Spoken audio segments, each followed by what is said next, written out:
Bonjour, voici la vidéo pour le revenu central de 3 voies. Donc la première chose qu'on va faire, ça va être se familiariser avec le matériel. C'est les techniques de Cell Engine standard. Donc nous avons notre aiguille avec son seringue avec lequel on va cannuler les veines sous guidance d'ultrasons. Notre guide métallique qu'on va avoir à côté de notre main dominante pendant les gestes. Un scalpel pour faire une petite incision pour le dilatateur qui est juste ici. Le revenu central 3 voies en soi-même. Celui-ci que nous avons dans le kit d'entraînement est très long, fait 30 cm. D'habitude à l'hôpital on a plutôt les 16, mais ça change rien pour les gestes. Un peu de nacelle pour purger les voies de revenu central, quelque chose pour fixer les voies en place, ainsi que le matériel standard de désinfection, champage, anesthésie locale et les compresses. On va préparer le cathéter avant les gestes, ça veut dire juste purger les 3 voies. On a notre nacelle ici. Pour purger, c'est très simple. On branche, on injecte la nacelle, on voit que ça sort de l'autre côté. Voilà, on met les petites clamps en place. On va faire ça pour les 3 voies. Donc, on injecte, ça sort de l'autre côté. On clampe. On peut purger également la voie qui est la plus distale, donc le bras. Par contre, celui-ci, on ne va pas clamper parce que c'est par celui-ci que le guide métallique va sortir. Mais on les purge quand même, comme ça on sait que tous les voies elles sont purgées. Donc notre cathéter il est prêt, notre matériel il est arrangé dans l'ordre dans lequel on va l'utiliser. On pourra procéder à la pose de revenu central. Pour la simplicité de vidéo, on va faire comme si vous avez déjà fait les désinfections en 3 temps, que votre patient a déjà bénéficié d'une anesthésie locale sur le site de ponction et que vous êtes habillé en stérile, ainsi que votre sonde d'ultrason qui est également habillé stérilement. Les premières choses, ça va être le repérage de vaisseaux que vous allez cannuler avec les machines d'ultrason. Par la suite, ça va être une ponction avec votre aiguille et votre seringue.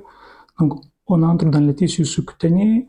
Dès qu'on est dans la sous-cute, on se met en aspiration continue. On avance doucement, doucement, doucement, doucement.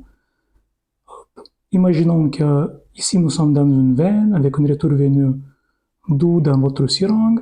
Parfait. On visualise le bout d'aiguille dans le vaisseau.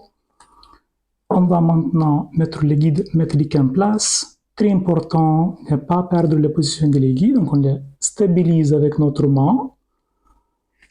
On déconnecte la seringue. Il y a un peu de sang veineux qui vient en bas des billes. On va mettre le guide métallique. Il doit avancer sans difficulté notable, sans résistance. Une fois que vous estimez que vous l'avez avancé suffisamment, on va retirer les aiguilles. On peut utiliser une compresse pour éviter un peu le saignement. Donc, on retire l'aiguille métallique. On garde le guide métallique en place. À ce moment-là, on peut encore une fois contrôler la position du guide métallique si on veut s'assurer qu'elle est toujours dans le bon vaisseau. Parfait. L'étape suivante, ça va être une petite incision pour faciliter la progression du dilatateur par la suite. On incise juste à côté le guide métallique, comme tel. Pas besoin d'avancer bien plus loin. On va s'assurer que le guide métallique n'est pas coincé avec une ponte de tissu. Excellent. On va mettre notre dilatateur sur le guide métallique.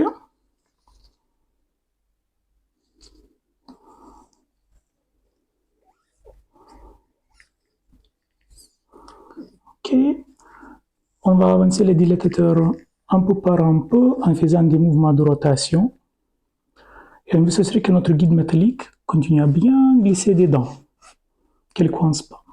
On avance, on contrôle, on avance, on contrôle. pas de résistance notable, on avance, on contrôle. Parfait. On va retirer le dilatateur, laissant le guide métallique en place. Ça risque de saigner un peu, c'est normal. Voilà. Maintenant, on va mettre notre cathéter sur le bout du guide métallique. Le cathéter est déjà préparé, il est purgé.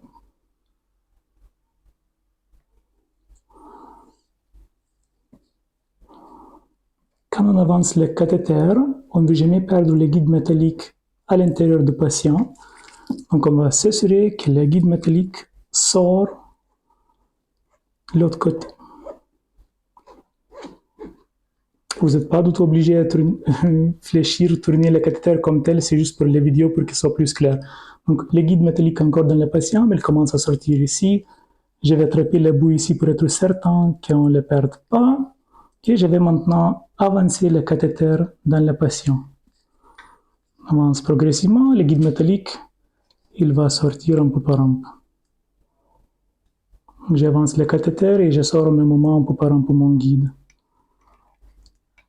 C'est un cathéter qui est très long, comme je vous ai dit, je vais l'avancer jusqu'à 30, mais en réalité, il n'y aura pas besoin de faire autant. Avec les 18, ça va avancer tout seul. Cathéter en place, on retire le guide métallique, on met notre clip ici. Maintenant, il restera à s'assurer que les 3 voies sont perméables. Pour faire ça, on branche notre seringue, on ouvre, on aspire, normalement on a du sang qui vient, on purge de nouveau, on ferme. On fait ça pour les 3 voies, comme ça on est sûr que tous les 3 sont perméables.